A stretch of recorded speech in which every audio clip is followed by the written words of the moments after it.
کوئٹہ سے نکلتے ہی اکثر نزدیک بنے ایسے علاقوں کے بارے میں پتہ چلتا ہے جو تاریخی لحاظ سے خاصے منفرد ہیں۔ ایسا ہی ایک علاقہ کولپور کا ہے جو کوئٹہ سے صرف 45 منٹ دور ہے، اور مجھے یہاں کی منفرد بات یہ محسوس ہوئی کہ یہاں کی اکثریتی آبادی ہندو برادری پر مشتمل ہے۔ اس علاقے کی خاص بات یہ ہے کہ جہاں بلوچستان کے دیگر علاقوں میں پہلے لوگ آباد ہوئے اور اس کے بعد ریلوے اسٹیشن بنے، یہاں پر پہلے ریلوے اسٹیشن بنا جس کے بعد یہاں لوگ آ کر آباد ہوئے۔ تو کہانی کچھ یوں ہے کہ 1890 کی دہائی میں جہاں برطانوی راج بلوچستان کے دیگر مقامات پر ریلوے کی پٹریاں بچھا رہی تھی، وہیں کولپور کے اس چھوٹے سے قصبے کو آباد بھی کر رہی تھی۔ یہاں آنے والوں میں سب سے بڑی تعداد ہندوؤں کی اروڑا کاسٹ کی رہی، جو پنجاب، ملتان ڈسٹرکٹ اور سندھ سے یہاں پر پہنچے۔ اب سوال یہ ہے کہ یہاں پر آباد ہونے والی ہندو برادری کی تعداد کم کیوں ہو رہی ہے؟ بات سادہ سی ہے، برطانوی راج کو ریلوے اسٹیشن پر کام کرنے کے لیے لوگ چاہیے تھے، جو انہوں نے مختلف علاقوں سے یہاں پر ملازمتوں کی غرض سے بھرتی کروائے۔ بتایا جاتا ہے کہ جن علاقوں میں کوئلے کی کانیں تھیں وہیں پاس میں ریلوے اسٹیشن بنے، جس کے بعد وہاں بھی لوگ آباد ہونا شروع ہو گئے اور ٹرین کے لیے کوئلہ بھی بآسانی ملنا شروع ہو گیا۔ اب کولپور میں جو لوگ آئے وہ اپنے ساتھ اپنی تہذیب بھی لے کر آئے۔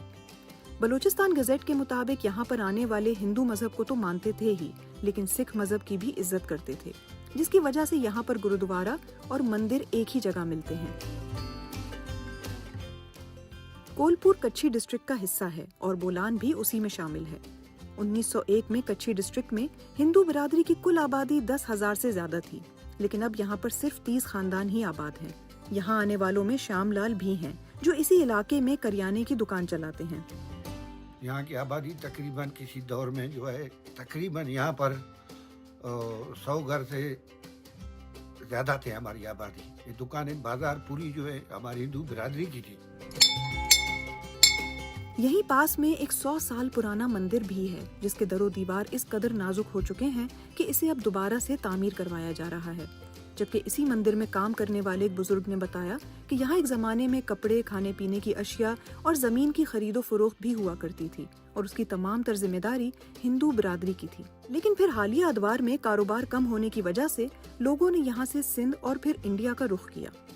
ریسرچر حفیظ جمالی بتاتے ہیں کہ اس علاقے کا اکنامک ڈکلائن بڑی خاموشی سے ہوا، جس کی ایک بڑی وجہ یہ بنی کہ یہاں پر ٹرین آنا کم ہو گئی۔ جہاں برطانوی دور حکومت میں یہاں پر ایک ٹرین آتی اور دوسری جاتی تھی، وہیں اب بمشکل دن میں 2 ٹرینز آتی ہیں، اور وہ بھی کسی دن نہیں آتی، اور یہاں انتظار کرنے والے محض انتظار کرتے رہ جاتے ہیں۔ یہیں سے چلتے ہوئے مجھے اس علاقے کی ریلوے کالونی ملی، جو بالکل سنسان پڑی ہوئی تھی۔ مجھے بتایا گیا کہ پہلے یہاں بہت سے لوگ ملازمت کی غرض سے آتے تھے، لیکن اب وہ بھی جا چکے ہیں، جبکہ اب اس علاقے کو سیر و تفریح کے لیے سیاحتی مقام کے طور پر مزید بہتر بنانے کے بارے میں سوچا جا رہا ہے۔ یہ علاقہ اتنا چھوٹا ہے کہ اگر آپ گاڑی میں یہاں پر پہنچیں تو یہ قصبہ کب گزر جائے آپ کو پتہ بھی نہ چلے۔ اب میری ملاقات پنکج کٹاریا سے ہوئی، جن کا خاندان عرصہ دراز سے علاقے کے مندر کی رکھوالی کرتا ہے۔ یہاں پہ ہم لوگ گرمیوں میں آتے ہیں انجوائے کے لیے۔ جون جولائی میں یہاں پہ پہلے تو میلہ ہوتا تھا، لیکن آج کل کچھ حالات بھی اچھے نہیں ہیں، لیکن پھر بھی حکومت پاکستان کا تعاون رہا ہے ہم لوگوں کے ساتھ۔ پنکج سے بات کرتے ہوئے یہاں برف باری شروع ہو گئی، جس کے بارے میں مجھے بتایا گیا کہ کولپور کو بلوچستان کا سوئٹزرلینڈ بھی کہا جاتا ہے۔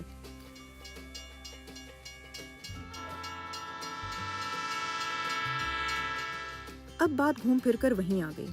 ٹرین اسٹیشن ہے، لیکن ٹرین میں جانے والے مسافر کم ہو چکے ہیں۔ علاقے کی اکثریتی برادری ہندو ہے، لیکن وہ اپنے لیے ترقی کے راستے بھی ڈھونڈ رہے ہیں۔ پنکج اور اس قصبے میں رہنے والے زیادہ تر افراد کہتے ہیں کہ اگر اس ٹرین کو ریگولر کیا جا سکے تو اس علاقے کو ایک بار پھر گھومنے پھرنے کی غرض سے آنے والوں کے لیے بہتر بنایا جا سکتا ہے۔